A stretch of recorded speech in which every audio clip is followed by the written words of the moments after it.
Ikan hitam bom lo Pijok abang nang lidah po Sining pilde je thang pet lo Pijok abang Kristo hello Ikan hitam bom lo Pijok abang nang lidah po Sining pilde je thang pet lo Pijok abang Kristo hello Pisi mun cikrang mabong Sing wicikir ladunon Isung nang lisya pornon Kristo pan letang dunon Ikai hitam bom lo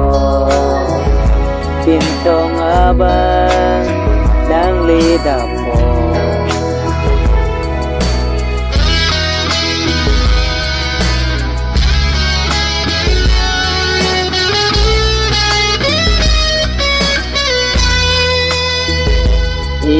Ikai hitam bom lo Pijok abang nang lidah po Sining pilde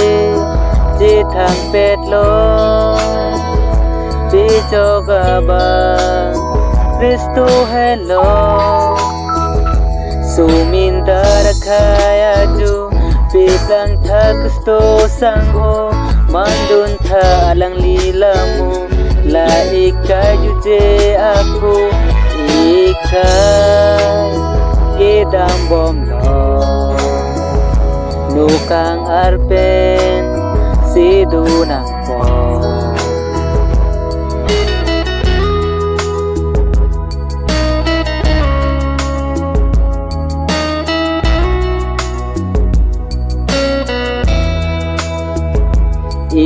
Ikai hitam bom lo Pijok abang nang lidah po Sining pilde je thang pet lo Pijok abang Kristo hello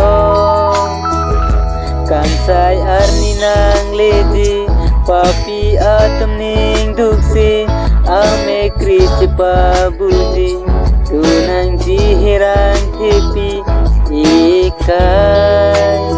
hitam bom lo Pijok abang nang lidah po Sining pilde je thang pet lo Pijok abang Kristo hello Pisi mun cikrang mabong Sing wicikir ladunon Isung nang lisya pornon Kristo pan letang dunon Ikai hitam bom lo Pintong abang